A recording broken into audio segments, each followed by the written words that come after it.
Harry St John Bridger Philby, the 3rd of April 1885 to the 30th of September 1960, also known as Jack Philby or Sheikh Abdullah, was a British Arabist, advisor, explorer, writer, and Colonial Office intelligence officer. As he states in his autobiography, he became something of a fanatic, and in 1908, the first socialist to join the Indian civil service. After studying Oriental languages at the University of Cambridge, he was posted to Lahore in the Punjab in 1908, acquiring fluency in Urdu, Punjabi, Baluchi, Persian and eventually Arabic. He converted to Islam in 1930 and later became an advisor to Ibn Saud, urging him to unite the Arabian Peninsula under Saudi rule and helping him to negotiate with the United Kingdom and the United States when petroleum was discovered in 1938. In addition, he married for the second time, to a Saudi Arabian. Philby's view was that both British and Saud families' interests would be best served by uniting the Arabian Peninsula under one government, stretching from the Red Sea to the Persian Gulf, with the Saudis supplanting the Hashemites as Islamic keepers of the holy places, while protecting shipping lanes along the Suez Canal Aden-Mumbai, then Bombay, route. Philby was forced to resign his post in 1924 over differences of allowing Jewish immigration to Palestine. He was found to have had unauthorized correspondence with Ibn Saud, sending confidential information, which carried with it the connotation of espionage. Shortly afterwards, Ibn Saud began to call for the overthrow of the Hashemite dynasty, with Philby advising him on how far he could go in occupying Arabia without incurring the wrath of the British, the principal power in the Middle East. In 1925, Philby claimed Ibn Saud had brought unprecedented order into Arabia. Philby settled in Jeddah and became a partner in a trading company. Over the next few years he became famous as an international writer and explorer. Philby personally mapped on camelback what is now the Saudi-Yemeni border on the Rub al-Khali. In his unique position, he became Ibn Saud's chief advisor in dealing with the British Empire and Western powers. He converted to Islam in 1937. In 1931, Philby invited Charles Richard Crane to Jeddah to facilitate exploration of the kingdom's subsoil oil. Crane was accompanied by noted historian George Antonius, who acted as translator. Citation needed. In May 1932, Standard Oil of California, SoCal, sought out Philby in its quest to obtain an oil concession in Saudi Arabia, ultimately signing Philby as a paid advisor to SoCal. Philby, in turn, recognizing that competition by foreign interests would get a better deal for the Saudi king, made contact with George Martin Lees, chief geologist of the Anglo-Persian Oil Company, in order to alert him to SoCal's interest in gaining oil exploration rights in Saudi Arabia. Anglo-Persian was one of 5 international partners in the Iraq Petroleum Company, IPC, through which it pursued its interest in the Saudi concession. In March 1933, IPC sent a representative, Stephen Longrig, to join negotiations with the Saudi government in Jeddah.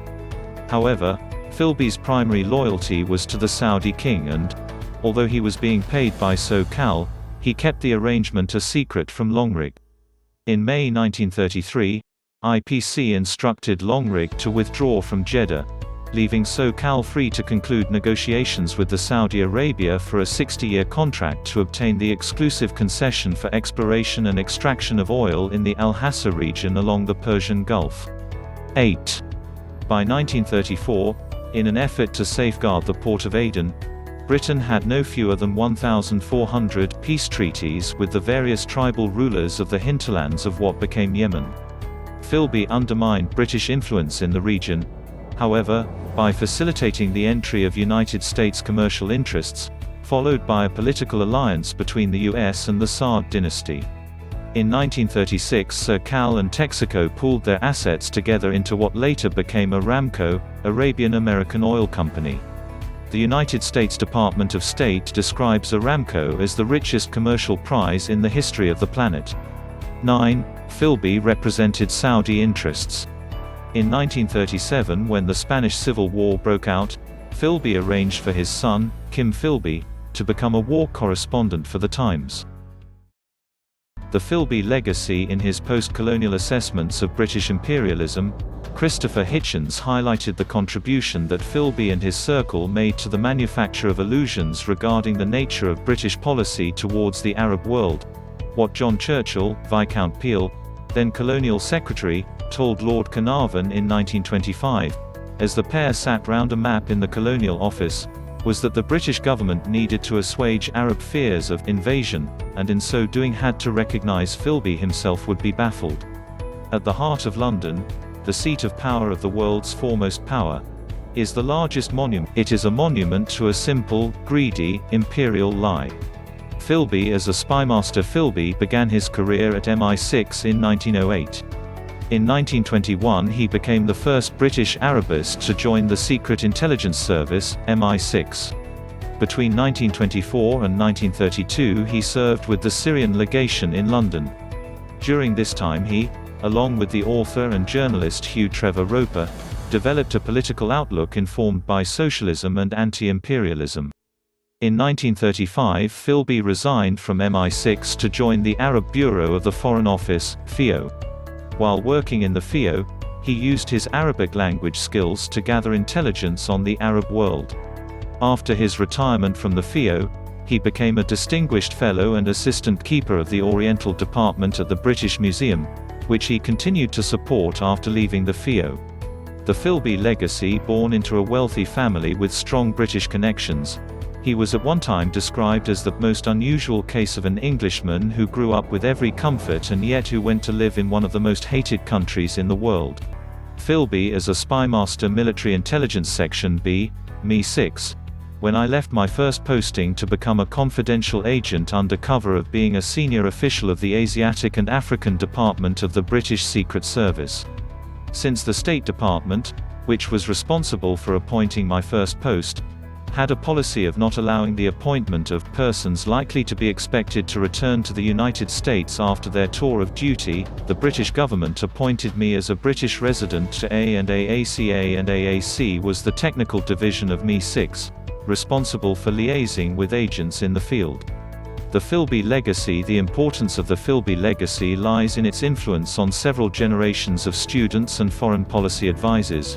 Many even today either know nothing about his important contributions, or about his secret espionage career, and his long history of intrigue and betrayal. The legacy he leaves to the Arab world and the Middle East is the promotion of Arabism and Islam in international politics, rather than the fight against imperialism. Philby's role in the Arab Revolt. Philby began secretly gathering information about and liaising with the Arab Revolt in 1916. He used his knowledge of the region to advise the British war effort, including his proposed Northern Expedition, which would put British forces in control of the north of Arabia. His knowledge of Saudi Arabia led him to speculate on the possibility of using it as a base of operations for an Indian campaign to capture Sindh and even an invasion of India itself. However, neither project came to fruition. Philby's aide in London, Guy Liddell, came to believe that Philby's reports. Philby's role in the Arab Revolt. In 1920, the Emir of Kuwait sought to ally the country with British rule. Fearing Arab nationalism, the British looked for a figure to break the diplomatic deadlock. Having seen an exposé of Hindu-Muslim culture on the BBC, the YMCA gave out popular radio shows at the time. Philby approached Kuwait to supply more information. According to one account, he stated that, "It's not good enough to be bilingual with an accent on the vernacular. I want you to be bilingual and to be Arabic. I want you to look like the Arab world." In addition, he began acting as a conduit between the British and Kuwaitis, effectively giving the Britishers the advantage. Philby, as a British spy, spent most of his life working for MI5. Although he was employed as a civil servant, he was routinely tasked with espionage duties. From 1931 until 1948, Philby made numerous clandestine journeys around the world, visiting at least 32 countries, where he collected helped the British Secret Service, MI6, with their correspondence. Whilst an MI6 agent in China, Philby provided China with intelligence of the Japanese Army's planned invasion of northern China. After the Japanese invasion of the Soviet Union in 1941, He returned to Britain where he obtained vital data on Nazi Germany's navy. In 1945, he was caught in Cyprus and interned. Philby's legacy in the Middle East. It is debatable whether he will ever be taken seriously as a British statesman, but he played a key role in the establishment of modern Saudi Arabia in 1932 and acted as a sort of intermediary between the British and Muhammad ibn Abd al-Wahhab during the early years of the Wahhabi-Saudi relationship.